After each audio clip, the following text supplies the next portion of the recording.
Hello everybody, my name is NCS07, and a while ago I talked about my favorite Sonic game, that being Sonic CD.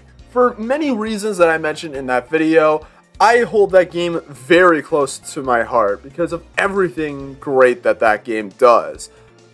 But Sonic Mania is a very close second. I know everyone's talked about this game to death since its release and how it was one of the best moments for the entire Sonic series, and while I may not have a whole lot new to add to the table, I still want to talk about this game, so that's what we're going to be doing today. We're going to touch on some of the development of the game, and then we're going to actually really get into the game itself and explain why, while it's not my favorite Sonic game, it's one of the absolute best in the series.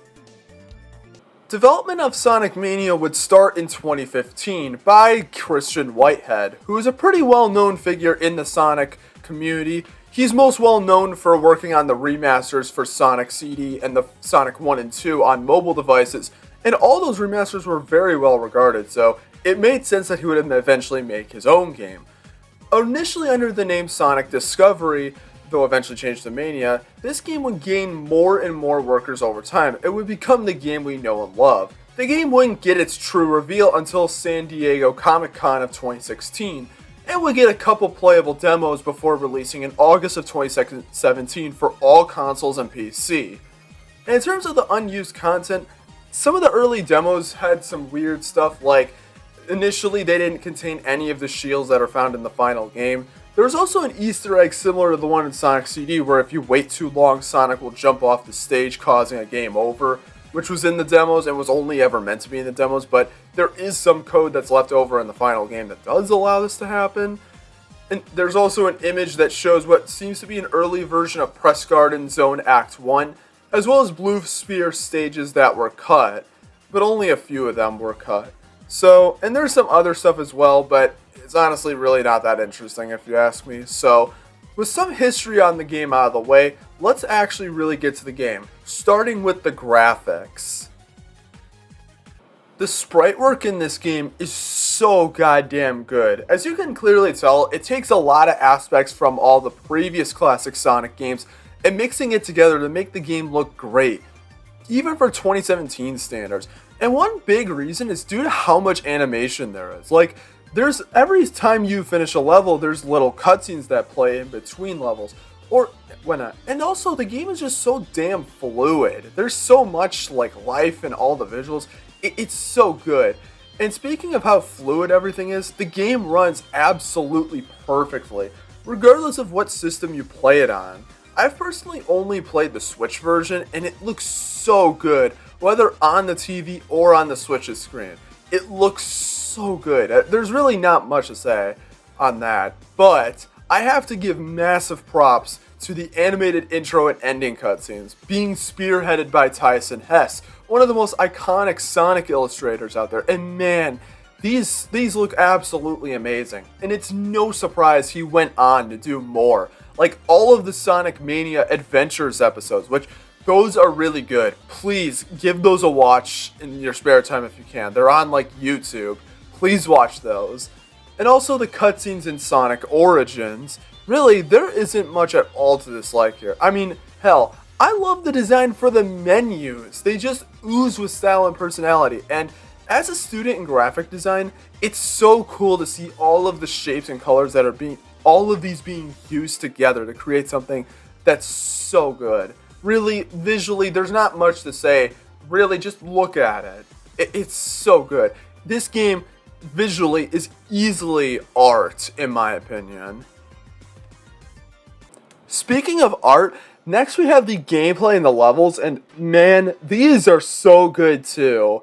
As for how the game plays, it plays just like that of the classic Sonic games, or your average 2D platformer. You get from the start of the level to the end, fighting a boss at the end of each level, similar to that of Sonic 3, to stop Dr. Eggman or Robotnik or whatever from stealing the Phantom Ruby to control the world. Throughout all these levels, there's special stages that can be found through the big rings, which are in more secret areas of the levels, similar to that of Sonic 3, which prompts you to explore the levels a little bit more. And you can also choose between various different characters. You can either do Sonic and Tails, just like in Sonic 2, or just Sonic, Tails, or Knuckles alone. Yeah, it may be a bit basic, but goddamn is it so much fun. The main new move to use in this game is the drop dash, which if you hold the jump button while in midair, you can gain some additional speed once you hit the ground. And this can be very helpful when trying to go through a level quickly. It is often used in speed runs. And I'll get back to the main levels, but I'm just going to touch on the special stages very quickly. The main ones, the ones that are from the big rings that I mentioned before, are the UFO chasing levels. And these are possibly my favorite special stages from the series. They usually consist of you having to gain speed through collecting the blue spheres, while also collecting rings so you can reach the UFO in time. And some of the later levels can get quite challenging, as the level design can get kind of tight, though honestly at this point the hard part is finding the big rings, as sometimes they aren't the easiest to find, as I've actually gotten not too bad at these special stages.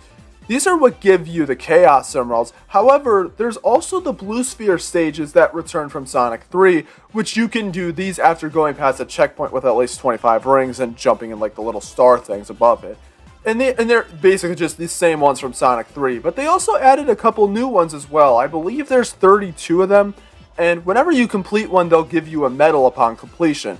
A silver medal for just completing it, and also the gold medal for getting all the blue spheres and all the rings. And these are useful for getting all of the extras in the game, which I'll get to those later. It's really cool to have both these kinds of levels in the game, as it gives you more types of modes to play. But back to the main game. What really makes this game fun is its levels, as almost all the levels in this game have fantastic level designs. So let's just go through all the levels. Starting with Green Hill, it's really solid in this game. I know people complain about this level being in every Sonic game, but it's really good. And I really like how Act 2 takes place in a more cave-like environment. Then you have Chemical Plant, which is also really solid. I really like how Act 2 introduces the platforms that can bounce you up. Also, the boss for this zone being the Mean Bean Machine, or Puyo Puyo, it's fucking amazing. I absolutely love that. And then you have Studiopolis, which is the first original zone in this game, and it might honestly be my favorite. The music slaps so hard, and it looks so good, with the first act being more city-focused, and then the second act being more similar to that of Casino Night from Sonic 2. I love Studiopolis. Then you have Flying Battery, and this zone is good. I'm gonna be honest, I don't particularly like it, but the music is good. Though the spider boss in Act 2 really sucks. I hate it. Then you have Press Garden, which is alright. I mean, okay, Act 1 isn't too bad. I really like the style of it, but it's very boxed in and feels really like you don't have a lot of freedom with where you can go. But Act 2, when you're out in the Cherry Blossom Forest with all the snow, that's when the stage really gets much more expansive and open, which I really, really like. I love Act 2. Then you have Stardust Speedway, and I'll just say Stardust Speedway is my favorite Sonic zone of all time.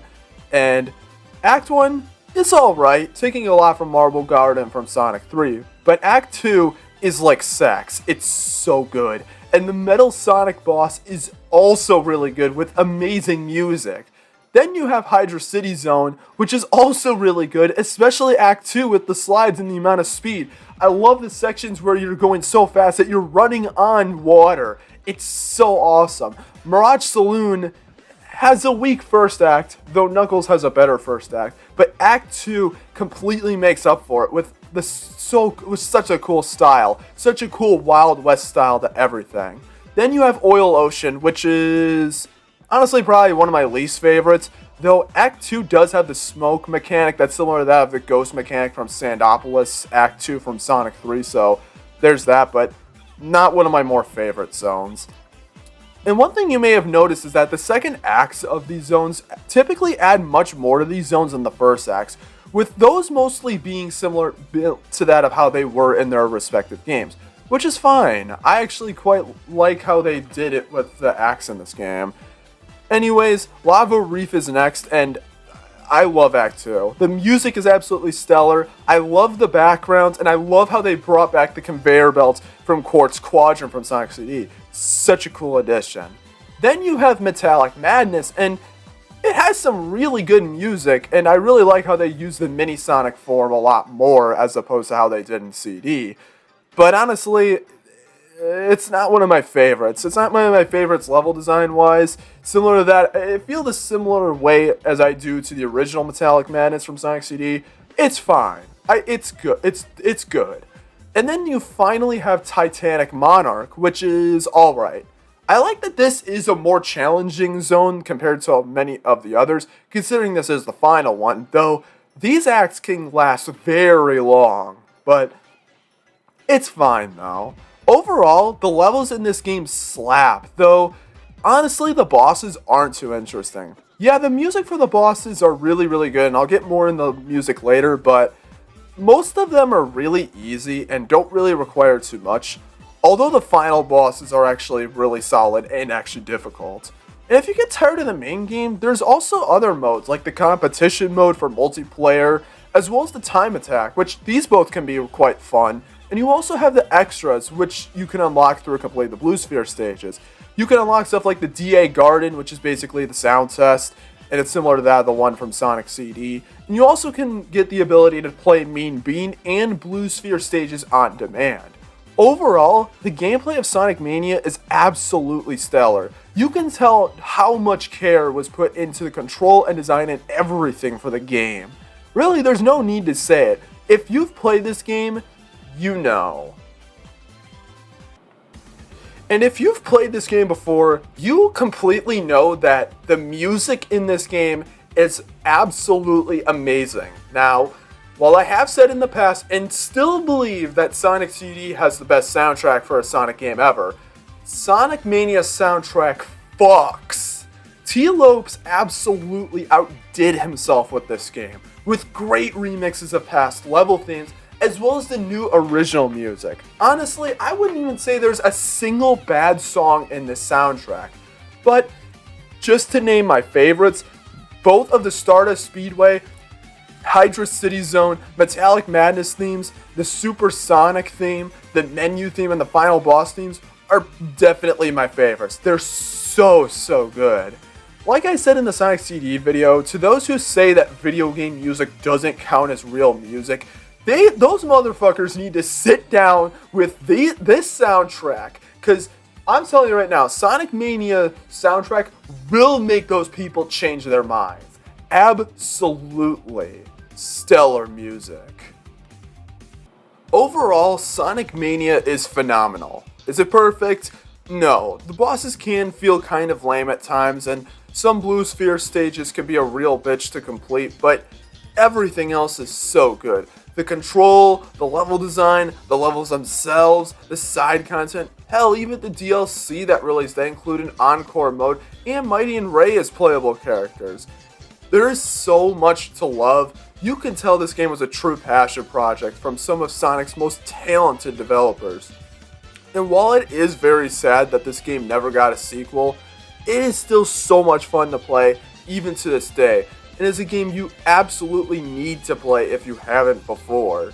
But if you haven't played it before, don't touch the mobile version that's tied to Netflix. Apparently that version of the game stinks, but I honestly never played it.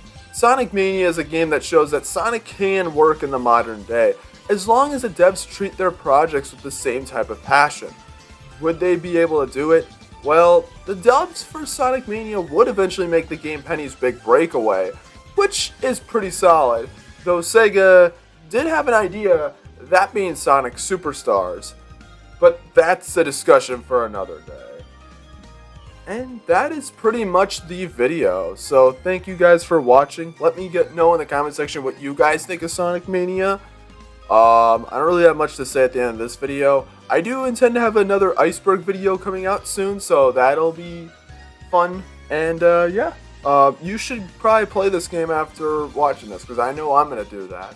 But anyways, that's it. See you guys later, and you have yourselves a good day. Peace.